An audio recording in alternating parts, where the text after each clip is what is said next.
ングナウ。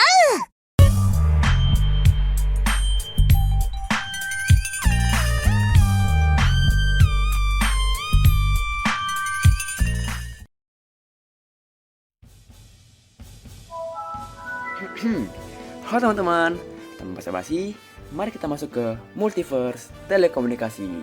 Di dunia ini, kita akan lebih tahu tentang pendahuluan dari teknik telekomunikasi tersebut. Anyway, teman-teman tahu nggak sih sebenarnya apa sih arti komunikasi itu? Jika dua orang bertemu, salah seorang perlu menyampaikan ide, pesan, informasi yang ada di benaknya. Maka, ia perlu cara mentransfer ide tersebut ke benak orang yang satu lagi. Pihak yang menyampaikan informasi disebut sumber, dan pihak yang menerima informasi disebut penerima. Proses komunikasi pada percakapan ialah ide di otak sumber, lalu ke mulut, lalu ke getaran udara, lalu ke telinga, dan informasi sampai di otak penerima. Dari yang kita tahu, komunikasi itu memiliki banyak jenis juga, seperti banyaknya sumber dan penerima.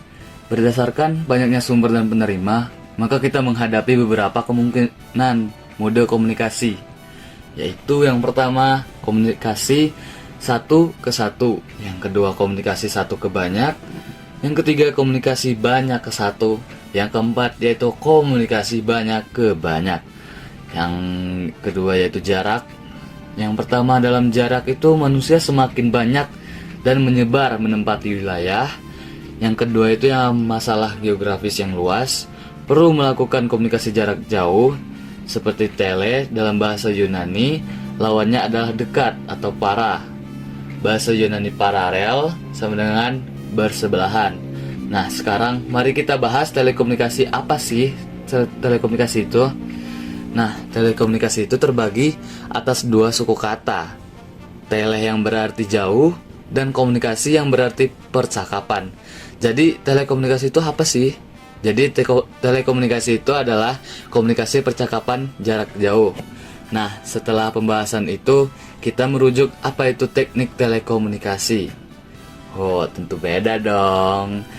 Teknik telekomunikasi sama telekomunikasi. Teknik telekomunikasi itu adalah cabang keteknikan yang mempelajari tentang bagaimana menyampaikan informasi dari suatu titik sumber ke titik lain, yaitu penerima, dengan menggunakan prinsip atau hukum elektromagnetika.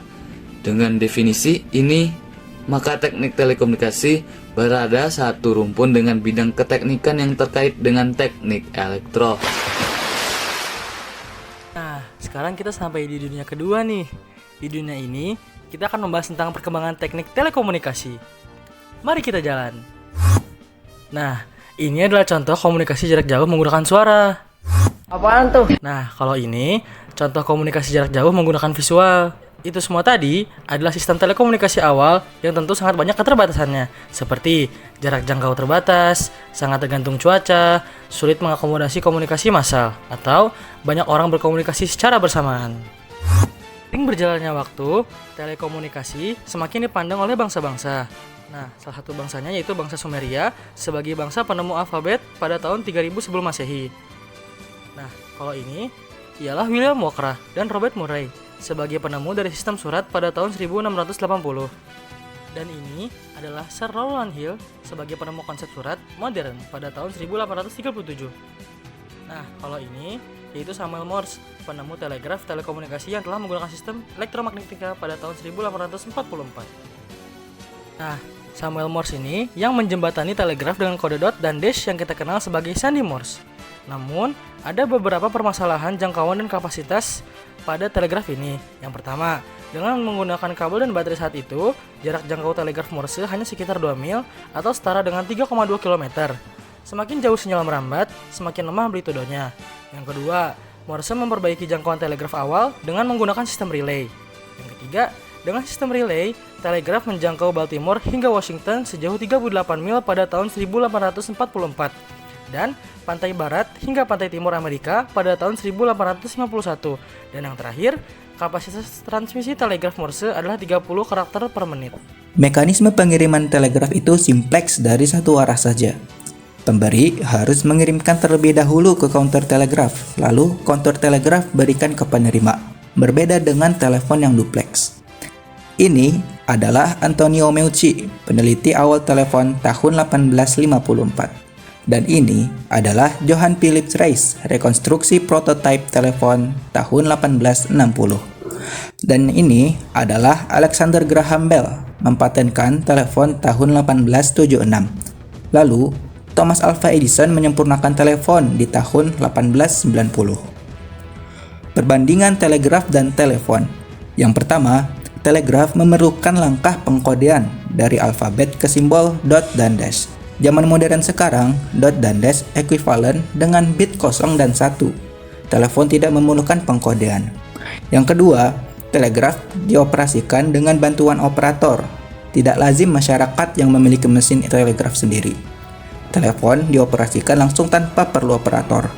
Yang ketiga, permasalahan sambungan telepon lebih rumit dari telegraf karena banyak masyarakat yang ingin berkomunikasi secara paralel. Telegraf harus melalui operator dan mengantri. Dan yang terakhir, telegraf bersifat simplex, sedangkan telepon bersifat duplex atau dua arah. Hai, kamu di sini. Gimana jalan-jalan di dunia tadi? Enak nggak? Sekarang, saatnya kami yang membawamu jalan-jalan di dunia perkembangan teknologi wireless. Awal mula fenomena listrik yang digosok di Wall, lalu Benjamin Franklin menunjukkan listrik bisa mengalir. Lalu, Alexander Volta menunjukkan listrik bisa disimpan. Kemudian, Hans Christian Ørsted menunjukkan kawat yang dialiri arus menjadi medan magnet. Lalu, Morse menggunakan fenomena ini untuk menciptakan telegraf, dan kemudian Alexander Graham Bell menggunakan prinsip yang sama untuk menemukan telepon. Setelah penemuan telepon, James Clerk Maxwell menurunkan persamaan gelombang dan berteori bahwa gelombang elektromagnetik merambat di udara. Lalu, Henry Hertz melakukan percobaan itu di tahun 1887 dan mengkonfirmasi bahwa gelombang elektromagnetik dapat dipancarkan pada satu titik dan titik yang lain.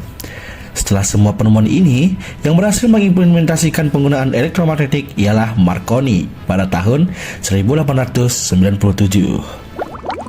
Nah, selanjutnya modulasi nih. Jadi modulasi itu cara kita mengubah sinyal supaya bisa dikirim lewat udara atau kabel dengan lebih efisien. Nah, di sini ada dua jenis modulasi yang umum nih. Yang pertama, ada modulasi analog. Modulasi ini digunakan untuk suara atau video yang berbentuk sinyal kontinu nih. Contoh paling sering kita temui adalah siaran radio. Modulasi analog punya kelebihan suara atau gambar yang dihasilkan itu bagus, tetapi kadang rentan dengan gangguan. Nih contohnya, kalau kalian lagi mudik nih, kalian udah sampai di tempat yang lumayan banyak hutannya nih. Kadang-kadang radio di mobil itu suka kresek-kresek. Nah, itu adalah noise namanya. Dan noise itu sendiri adalah sinyal, tapi sinyal itu tidak dikehendaki. Lalu di siaran radio AM nih, suara kita diubah jadi gelombang yang naik turun, yang disebut amplitudo, buat ngasih tahu radio lain di luar sana bahwa kita lagi nyanyi lagu bagus nih. Nah, di siaran radio FM kita pakai trik yang berbeda dengan AM. Kali ini kita nyanyi lagu dengan variasi frekuensi yang berbeda-beda, buat lagu kita didengar lebih cerah atau bersinar di udara.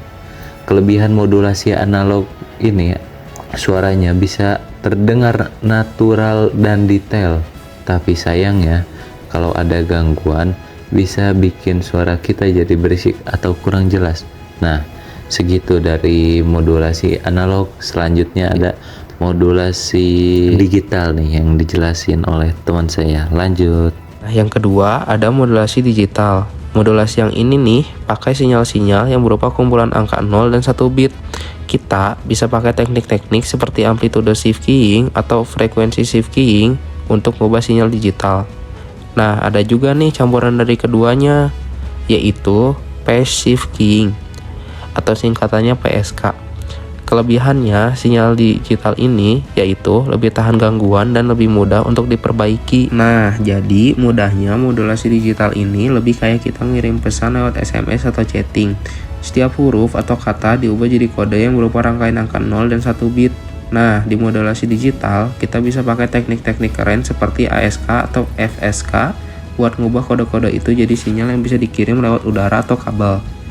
Nah, kelebihan modulasi digital adalah bisa tahan gangguan lebih baik. Jadi, meskipun sinyalnya lewat jalur yang kurang bagus, kita masih bisa baca pesannya dengan jelas. Jadi, modulasi itu kayak bahasa rahasia buat ngirim pesan kita ke teman atau ke radio tanpa harus ketahuan orang lain. Modulasi analog lebih natural suaranya, tetapi lebih rentan sama gangguan. Sementara modulasi digital lebih tahan banting, tetapi terkadang suaranya bisa terdengar kurang hidup.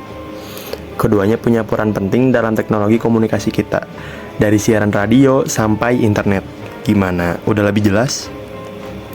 Jadi sekarang kita udah tahu dong, kalau modulasi itu penting banget buat ngirim pesan-pesan kita dengan aman dan jelas. Modulasi itu kayak siaran radio yang kita dengarkan setiap hari. Sementara modulasi digital lebih banyak kita temui di dunia internet dan telepon pintar kita. Dengan adanya modulasi, kita bisa terhubung satu sama lain dengan lebih mudah dan nyaman.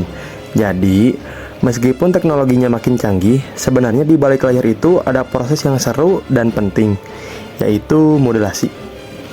Gimana? Udah lebih paham kan sekarang? Semoga penjelasan ini bisa bermanfaat buat kamu dan teman-temanmu.